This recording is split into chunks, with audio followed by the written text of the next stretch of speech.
আগে সনাতন ধর্মে গাভী দান ছিল না বাবা? তো যদি কোনো মামা ভাগ্নেকে গাভী দান, একটা মা গরু দান করে দিলেন,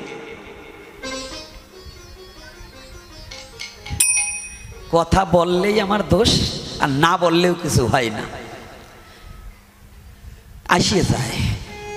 কয় একজন লাকড়ি পাততেছে, কয় হ্যাঁ দাও, কয় কবে কবে আসে। তাই আমার তো আবার এমনিতেই দোষ সারা বাংলাদেশে, কিন্তু এই কবে কবে যে আসে এটা না বললে তো পারি না। এই যে আমি এবার মা গাভী বলছি দেখে আবার কেউ আবার ফাইটি যাচ্ছে, তাই গাভীরে মা বললা, তো আইডিয়া গরুটা কি তোমার বাবা নাকি? হ্যাঁ, আইডিয়া গরুটাও বাবা, ষাঁড় গরুটাও বাবা।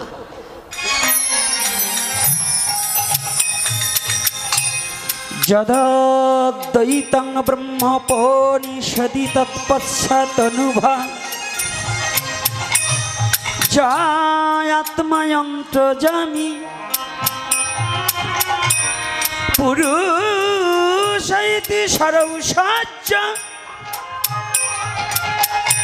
পূর্ণ জয় হ ভগবান স্বয়ং কৃষ্ণ জগতি পরতত্ত্ব পরমিহ। গৌরং শরণং গচ্ছামি কৃষ্ণং শরণং গচ্ছামি, গৌরং শরণং গচ্ছামি কৃষ্ণং শরণং গচ্ছামি।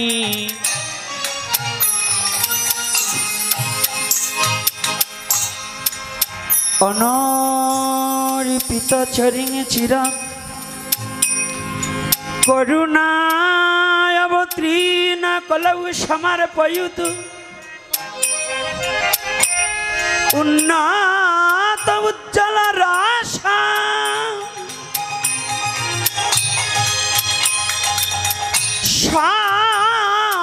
ভক্তি শ্রিয়ম হরিপুরাট সুন্দর দুতি কদম্ব সন্দীপিত সদা হৃদয় কন্দরে স্ফুতব সচির নন্দন।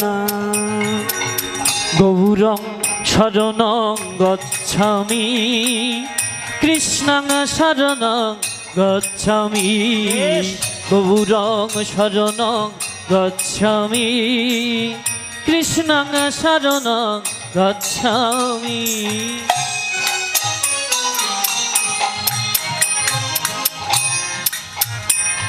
রাধা কৃষ্ণ প্রণয় বিলকৃতিনি আহ্লাদিনী শক্তি রশ্মা দেকাত্মনা বপি বুপি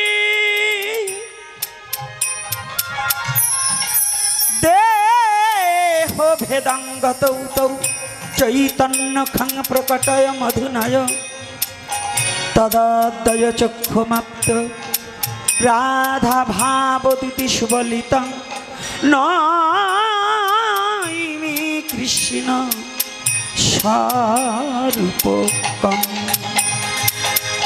জয় জয় কেশব জয় জয় কেশব মাধব গিরিধারী লাল নন্দ দুলাল কৃষ্ণ যশোদা গোপাল। জয় জয় কেশব মাধব গিরিধারী লাল নন্দ গোপাল প্রভু যশোদা গোপাল।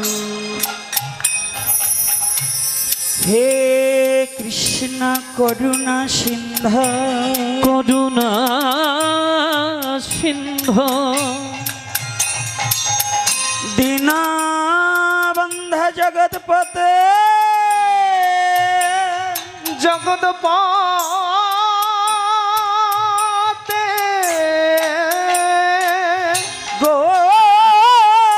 গোপেশ গোপিকা কান্ত রাধাকান্ত নমস্তুতে।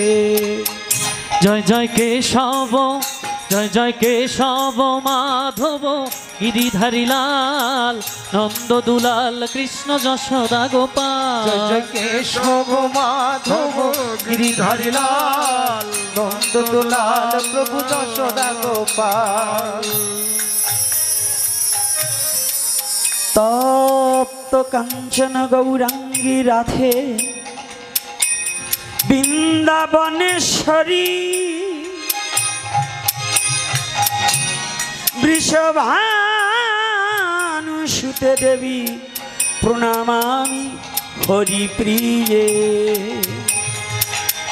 জয় জয় রঘুপতি রাঘব রাজা রাম পতিত পাবন রাধে রঘুপতি রাঘব রাজা রাম পতিত পাবন সিয়া রাম সিয়া রাম জয় সিয়া রাম সতক মেরা সিয়া রাম में सिया राम सतक मेरो सिया राम। जय जय रघुपति राघव राजा राम पतित पावन सिया राम। जय जय रघुपति राघव राजा राम पतित पावन सिया राम। नमो महावदन्नाय कृष्ण प्रेम प्रदायते कृष्णाय कृष्ण चैतन्य नामे गौरतिशे नमो नमः। बोली के जाए रे हरि नाम निये मुखे के जाए रे बोली के जाए रे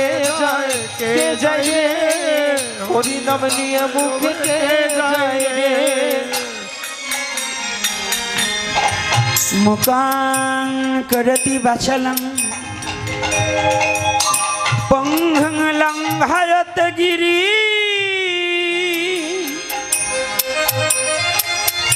जादि कृपा तमहं बंधे परमानंद माधवम। बोली के जाए रे हरि नाम निये मुखे के जाए रे बोली के जाए रे हरि नाम निये मुख के जाए रे। वंशा कल्पतरुभर्ष कृपा सिन्धुभ्येव च पतितानां पावनेभ्यो सर्ववैष्णवेभ्यो नमो नमः।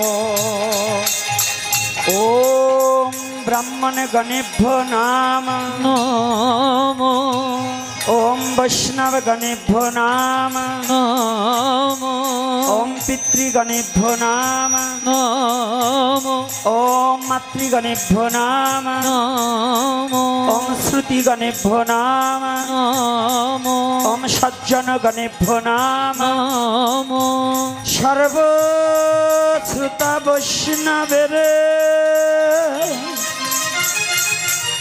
आमी करी नमस्कार। कृपा करी चरण धूलि शिरे दान सब हे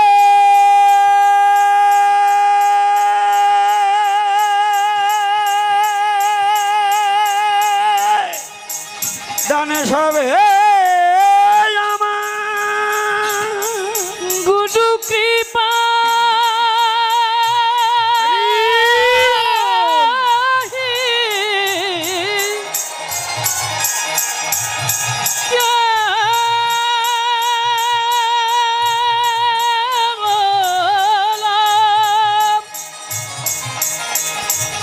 गुरु कृपा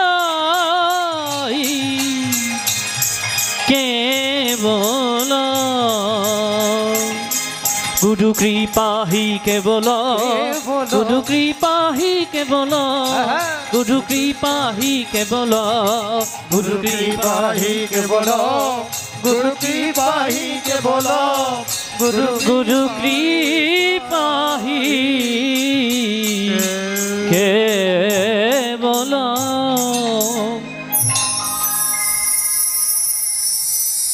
জয় নিদয়, জয় গৌর হরি বল। দূরান্ত থেকে আগত আজকের এই হরিকথা পিপাসু ভক্ত ভক্তিমতী মা ও বাবারা আমার সবার রাতুল চরণে হতভাগা দাসের সশ্রদ্ধ প্রণতি জ্ঞাপন করছি।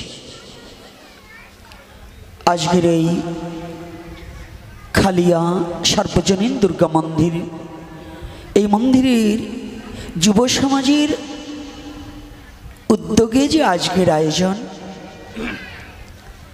আমি চরণ ধরে কথা বলবো, মায়েরা একটু কথা বলবে কম এবং যার যার নিজের বাচ্চাটাকে সামলিয়ে রাখুন, আর প্রতিটা মস্তকটা ঢেকে রাখুন। মায়েরা প্রতিটা মস্তকগুলো ঢেকে রাখুন। আর মায়েরা চরণ ধরে আমি নিষেধ করছি কথা বলবেন না। এ সাইডে কিন্তু কোনো আওয়াজ নেই, এই সাইডটা আওয়াজ বেশি। আমি আবারও চরণে হাত রেখে বলছি, আজকে এই যুব সমাজের দুর্যোগ ভাবাপন্ন অবস্থায় জীবের প্রাকৃতিক দুর্যোগ আর মানসিক দুর্যোগ কিন্তু এক নয়। প্রাকৃতিক দুর্যোগ হচ্ছে ক্ষণভঙ্গুর, এখন আছে একটু পরে কেটে যাবে। কিন্তু একবার যদি মনের মানসিক দুর্যোগ এসে ভাবাপন্ন হয় এবং সম্মুখে উপস্থিত হয়ে যায়, এ দুর্যোগ কবে কাটবে তা একমাত্র সৃষ্টিকর্তাই সর্বোপরি ভালো জানেন। তথাপিও আজ এই দুর্যোগ ভাবাপন্ন সময়ের সাহসিকতার পরিচয় নিয়ে হরিকথার প্লাবনে জগৎকে ভাসিয়ে দেওয়ার উদ্দেশ্য নিয়ে যে যুব সমাজের আজকের আয়োজন, আপনারা আসতে পেরেছেন। অনেক দিন পরে আজ আমরা সনাতনীরা মিলন মেলায় সবার সাথে সবার বদন দর্শন করে হরিকথা আস্বাদন করে একটু অশান্তিকে দূরীভূত করে প্রশান্তি পাবার প্রচেষ্টায় আজ মিলিত হয়েছি।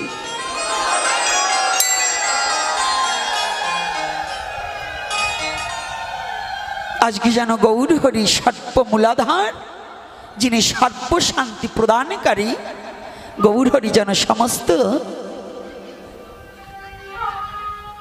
জীবের হৃদয় আকাশে অশান্তিটাকে দূরীভূত করে দিয়ে যেন শান্তি আনায়ন করে। এই আলোকে আজ হরিকথার আয়োজন। আমাদের সদা সর্বক্ষণ একটু সতর্ক, আমরা যতটুকু সময় বসে থাকবো যেন হরিকথার বাইরে আমরা কোনো দিকে মনটাকে না ঢুকিয়ে দেই। আর এই ব্যাসাসন বিবেচন করতে হলে কিছু জ্ঞান এবং কিছু গুণের প্রয়োজন। প্রথমেতে বিদ্যাগুণ, দ্বিতীয়তে ভাষাজ্ঞান।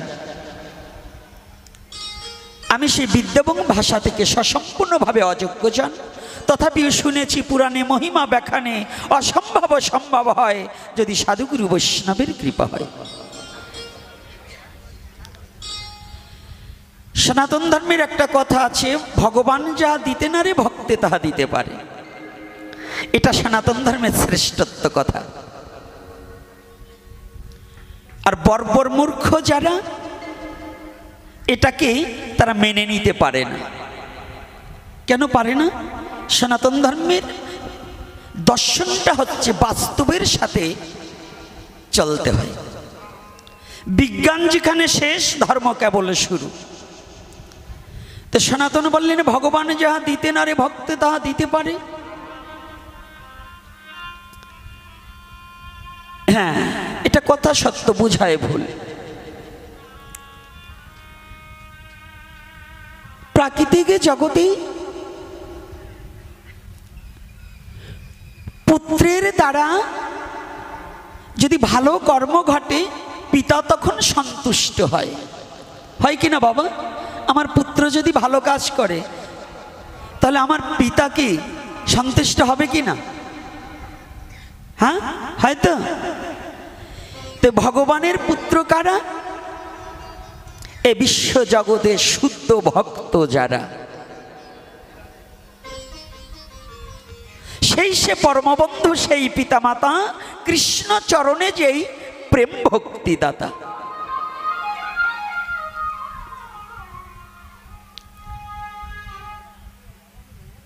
যদি পৃথিবীতে মনুষ্য জাতি তুমি যদি বিন্দুমাত্র শান্তির অন্বেষণ চাও, যদি শান্তি খুঁজে পেতে চাও, সুখেরও লাগিয়া যদি খোঁজ ত্রিভুবন, কৃষ্ণ বিনে সুখ দিতে নাহি কোনো জন।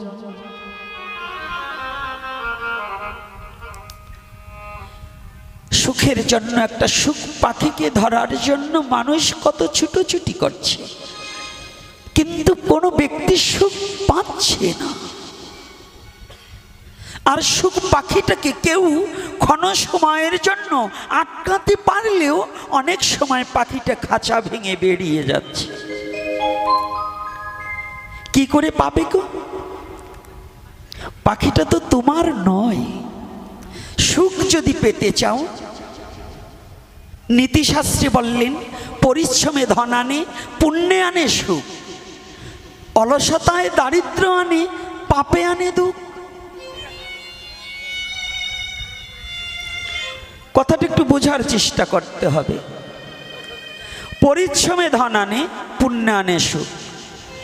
একটা আসন থাকলে একটা আসন এনে দিতে হবে। আমার ওই সাধু বাবা, আমার পাগলটা আসছে, একটা আসন বাবা তোমাদের কমিটির মধ্যে থেকে একটা আসন এনে এই আমার সামনের দিকে বসো। দয়াল বাবা, তুমি আমার এই সামনে বসবা, তুমি পাশে না, আমি বলছি তুমি সামনে বসবে।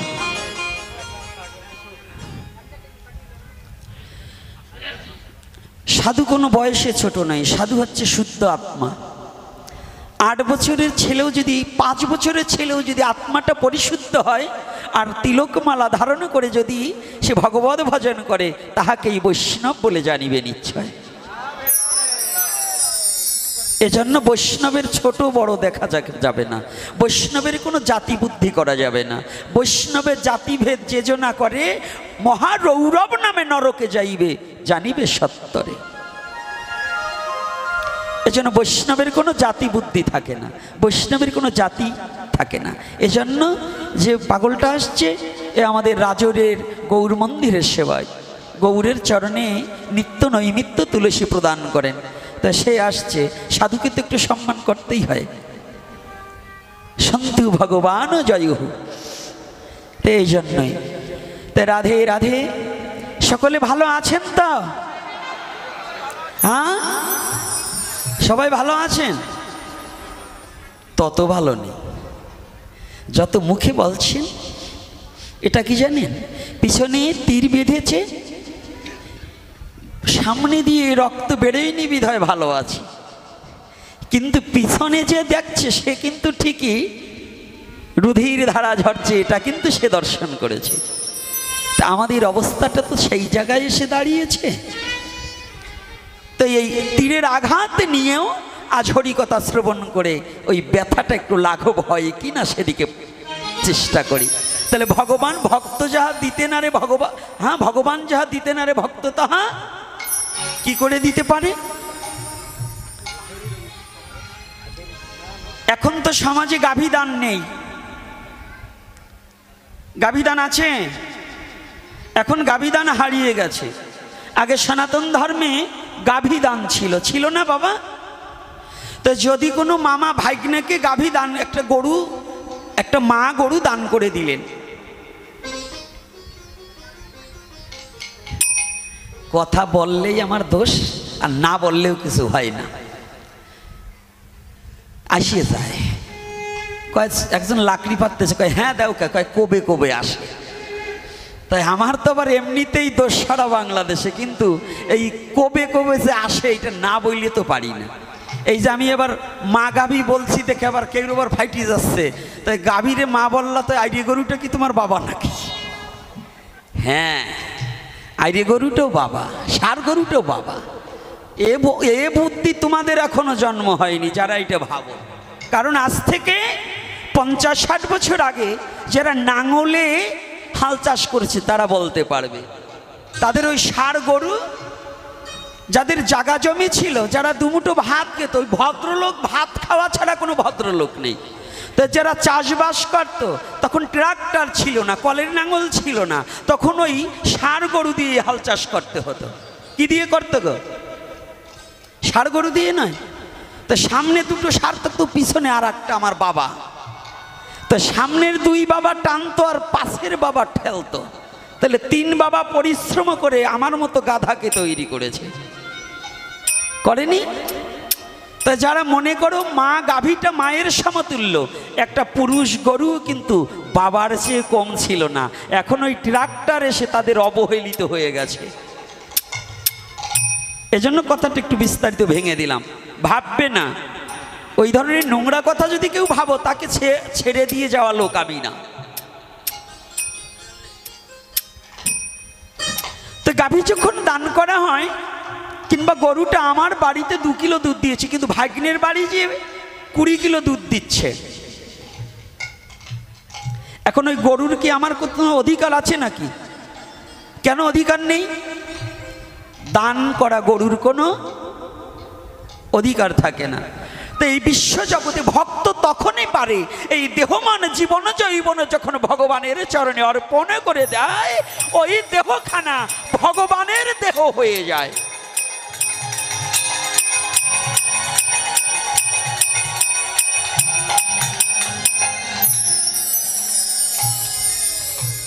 গাভী দান করলে যেমন ওই গাভী নিজের বলা যায় না, ভক্ত দেহ মন জীবন জৈবন ভগবানের চরণে দিয়ে দিলে ওই দেহ আর কোনদিন ভক্তের থাকে না।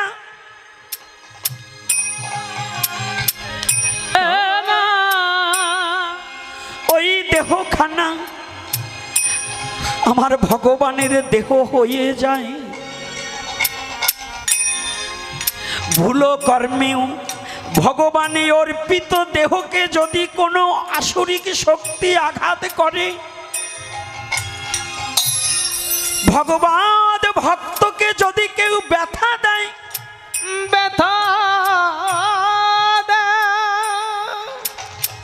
ওই ব্যথা আমার ভগবানের অঙ্গে গিয়ে পৌঁছিয়ে যায়। ওই অঙ্গখানা তো ভগবানের হয়ে যায়, ওই দেহটা তো ভক্তের থাকে না।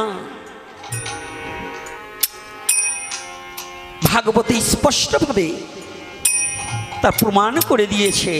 সুদামাকে যখন আঘাত করেছিল, যতবার দাড়ি আঘাত করেছিল, ততবার ভগবান দ্বারকাধীশ ভগবান চিৎকার করে উঠেছিল।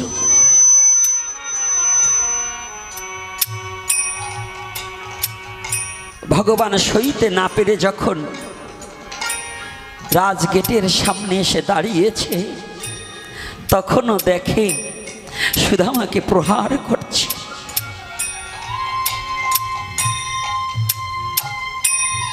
রুক্মিণী জিজ্ঞাসা করেছিল, তুমি চিৎকার করছো কেন? তোমাকে কে আঘাত করছে? বলছে, রুক্মিণী, তুমি শুধু আমার উপরের দেহটা দেখেছো, কিন্তু আমার অন্তরটাকে তুমি দেখতে পাওনি। তুমি জানো না এই দেহটা শুধু তোমাদের কাছে, কিন্তু আমার ভক্তের কাছে আমার অন্তরখানা গচ্ছিত থাকে, আর ওই ভক্তের আঘাতেই আমার আঘাত এসে পৌঁছিয়ে যায়।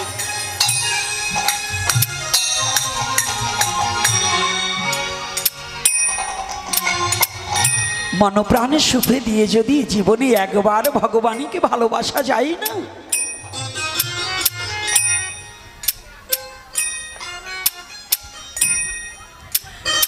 জীবনে যদি একবার কেউ ভগবানকে মনপ্রাণে সুখে দিয়ে ভালোবাসতে পারে,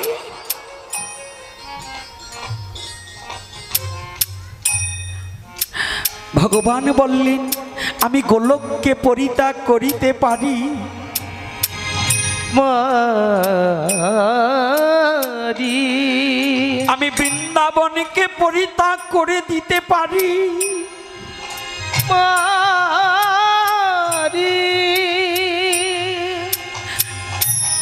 আমি এই ভুলককে পরিত্যাগ করিতে পারি, কিন্তু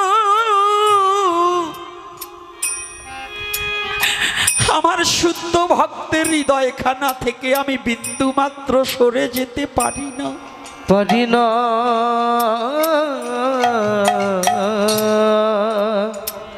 আমি বিন্দু মাত্র যেতে পারি না। ভগবান কখনো ভক্তের, শুদ্ধ ভক্তের সর্বঘাটে বিরাজমান, সে কোনো ঘট নয় খালি, কোনো ঘটে প্রস্ফুটিত, কোনো ঘটে কলি। প্রতিটা জীবের মাঝে পরমাত্মা রূপে অনাদির আদি গোবিন্দ বিরাজমান বটে, কিন্তু কেউ ভগবানের সাথে খেলা করতে পারে, আর কেউ ভগবানকে জন্মাবধি ভগবানের পাশে থেকেও ভগবানকে চিনতে পারে না। কত কোটি জনম, কোটি কোটি জনম বৃথা চলে যায়, তথাপি ভগবানকে জানতে, বুঝতে, চিনতে পারে না।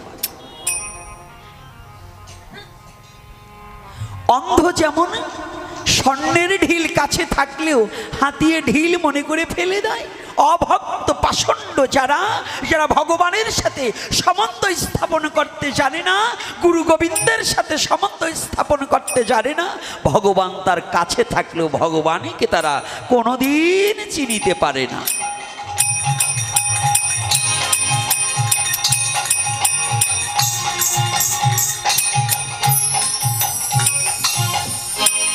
কোটি জন্মেও পারবে না, কোটি জন্মেও না।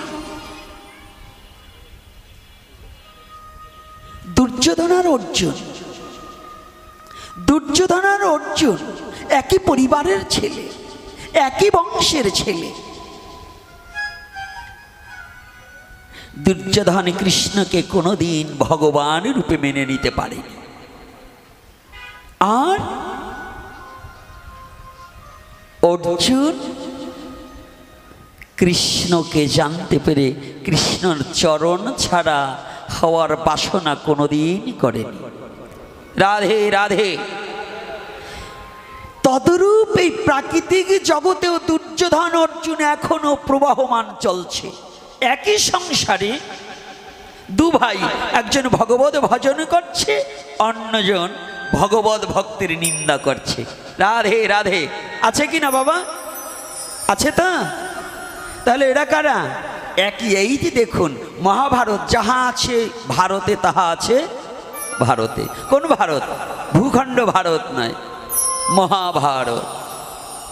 এই মহাভারতে পৃথিবীর সমস্ত লীলা এবং সমস্ত রস, সমস্ত সনাতনী ধর্মের সমস্ত কিছু নিহিত আছে। বুঝি না তাই খুঁজি না, আর খুঁজি না তাই বুঝি না। বুঝলে কিছু খুঁজতাম, আর খুঁজলেই কিছু বুঝতাম। ছোট্ট একটু কথা বলে তারপরে লীলায় যাব। আজকে বসে থাকবো, কারণ 9:30টার পরে শুরু করছি। আজকে আমার দিব্যজ্ঞান বলছে বাবা 1.5 ঘন্টার উপরে যাওয়া যাবে না। তো 1.5 ঘন্টার উপরে যাব না। আজকে এই যে নরসিংদী থেকে আসছে, বরিশাল থেকে আসছে, মকসিদপুর থেকে আমার কার্তিকরেও দেখি, নাম ভুলি নাই, আরো কিছু ওদিক ওদিক দেখতে পাই, ডাইনে বামে অনেক দূর থেকে আসছে। তুমি তো বাড়ির কাছে যেয়ে ঘুমিয়ে পড়তে পারবা, এদের সারা রাত গাড়িতে করে আবার যেতে হবে। তো এই নরসিংদী যেতে হলে এই রাত 11টায় ছেড়ে দিলে এরা যেতে যেতে কেমন জামটা, এবং আসবার সময় অনেক জ্যামে পড়ে আসছে। গোপালগঞ্জ থেকে আমার মরু বাবাও দেখি ছুটে আসছে। হ্যাঁ, আজকে দূর থেকেই মরুর কণ্ঠটা পেয়ে আমি ভাবছি যাক আমার ভাগ্য ভালো। ও তো মরা, কেমন মরা? গুরুর চরণে নিজের দেহকে উৎসর্গ দিয়ে মরে আছে, তাই ওর নাম মরু। এই জন্য আজকে খুব ভালো লাগছে। এই ভালো লাগার পরিপাকে আজকে যে কথাটা বলছি, এজন্য আমাদের যারা আসছেন একটু ধৈর্য সহকারে, রাত যদি একটু গভীর হয়, রাত্রি গভীর না হলে ভালো কথা আসে না।